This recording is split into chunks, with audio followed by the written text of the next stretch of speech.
First to assess is for the head and face. First is to palpate and inspect for the head, to make sure that there is no bogginess, or to assess for symmetry.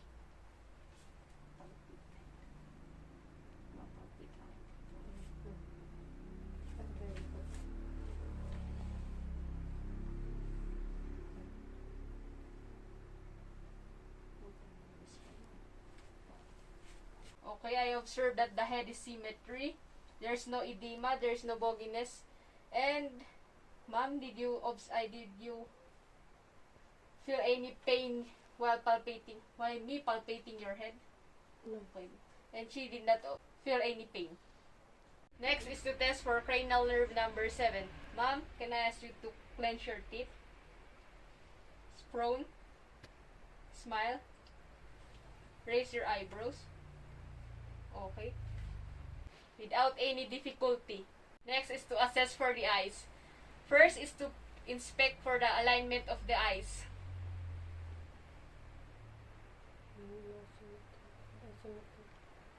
Okay, the eyes is symmetry. Next is to assess for the sclera, cornea, iris, pupils, and extraocular movements. Ma'am, can you follow my hands?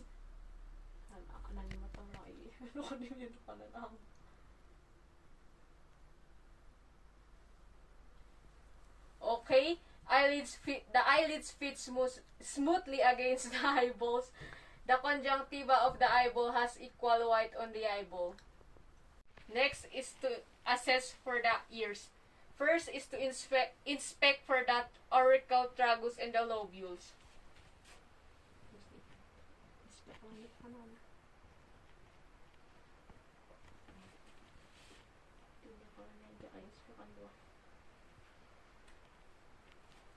Okay, there's no skin changes, no nodules, and any deformities.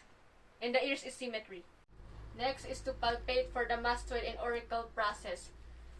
Palpate for the tenderness, indicating mastoiditis and osteitis external respectively.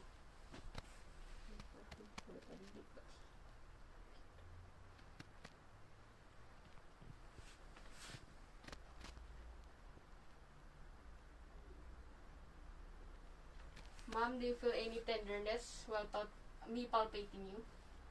Okay, the patient did not feel any tenderness or pain. Next is to assess for nose and sinuses. First is to inspect for external nose. Assess for its symmetry and deformities, or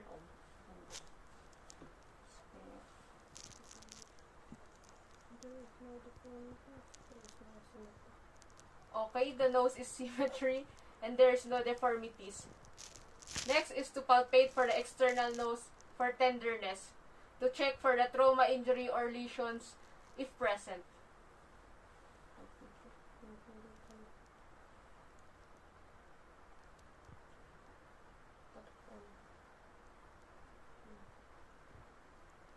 Ma'am, do you feel any pain? Okay, the client did not feel any pain, and her nose is symmetry and there's no presence of lesions. Next is to assess for mouth and throat. First is we put our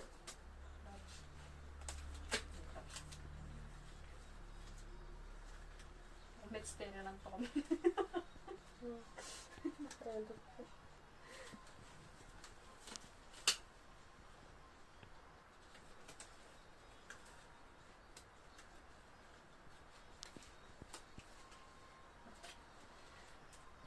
Next is to assess for gag reflex.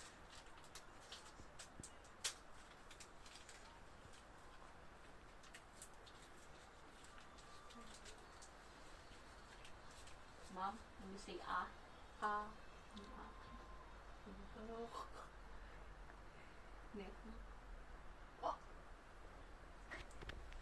Okay, the client was able to gag and she swallow normally without any difficulty. Next is to assess for the tongue strength. Ma'am, tongue. Can you resist me?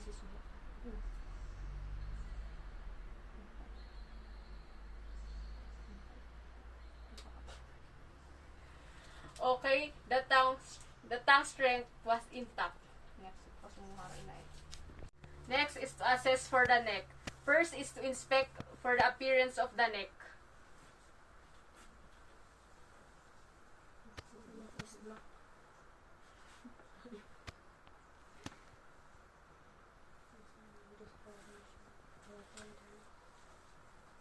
The purpose of inspecting the appearance of the neck is to inspect for the scars, masses, glandular or nodule enlargement.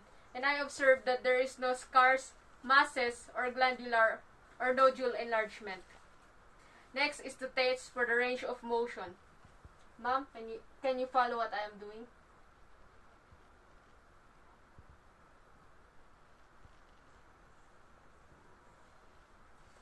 The purpose of testing for the range of motion is to check for the cervical, spine, and neck pain or loss of motion. Okay, ma'am, did you feel any pain while doing the assessment? Okay, the patient did not feel any pain. Next is to assess for arm, hand, and fingers. First is to test for the shoulder shrug and ability to turn head against resistance.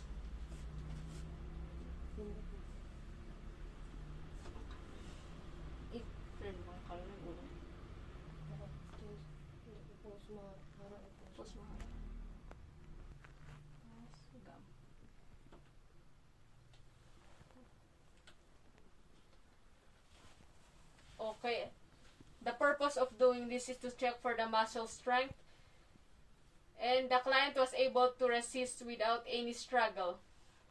Next is to palpate for the arms.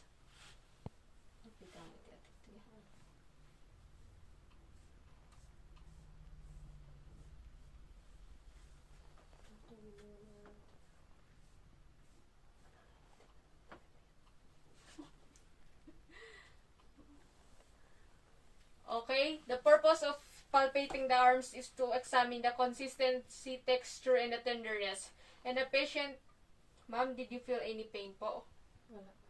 Oh. And the patient was not able to feel any pain while me palpating her. Next is to assess for the posterior and lateral chest. First is to evaluate the chest expansion at T9 and T10. The purpose of this is to check for the presence of chest wall pathology, lung volume, or loss obstruction. Ma'am, inhale. Exhale. Inhale. Exhale. Inhale. Exhale. Okay, I was able to observe that it is symmetry. Both sides take off at the same time and at the same extent. Next is to assess for the neck. First is to evaluate for the jugular venous pressure. The purpose of this is to check for possible abnormal right heart dynamics.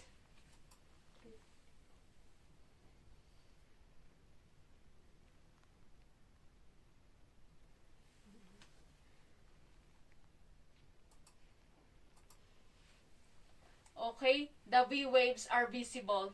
Next is to assess for the heart. First is to inspect and palpate apical pulse.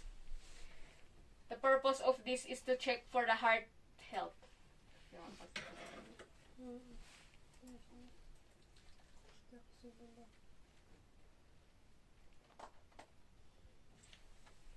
Okay, the purpose of me palpating the apical pulse is to check for heart health. As I assess, it is symmetry, palpable, and the client was able... Ma'am, did you feel any pain? Was not able to feel pain while doing the procedure. Next is to palpate for the apex, left sternal border, and the base of the heart. The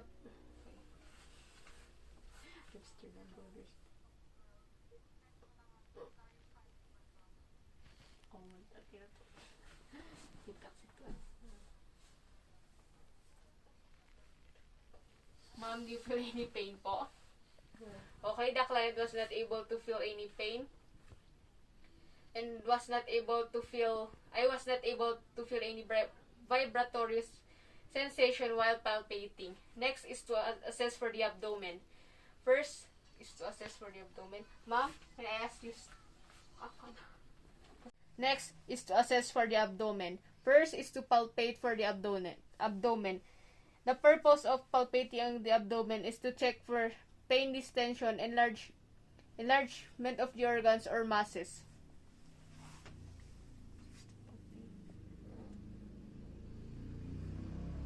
Ma'am, do you feel any pain po while me palpating? Okay. Okay, the client was not able to feel any pain while me palpating her. Next is to assess for the legs, feet, and toes. First is to palpate for the knees, ankles, legs, and feet. The purpose of this is to check for any tenderness or any leg deformities.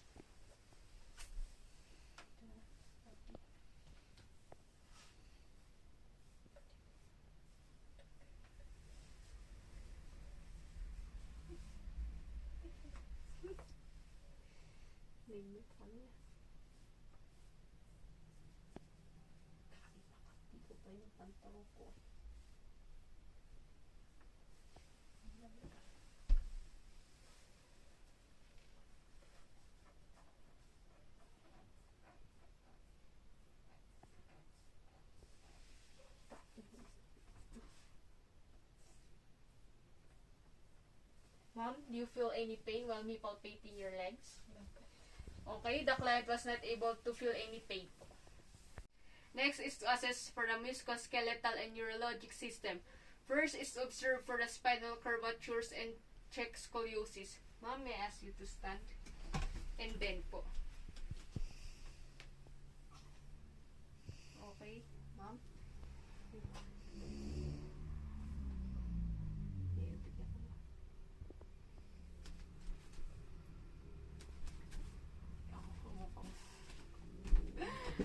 Okay, the spinal cord is symmetry and no presence of scoliosis. Next is to perform the finger to nose test. Ma'am? Ma'am, may I ask you to touch the fingertip of your nose using your pointing finger. Then after it is you touch my fingertip. Ma'am, with your closed eye. First is with your eyes open. Next is with your eyes closed. 3 times po, ma'am. Okay, ma'am, with your eyes closed po.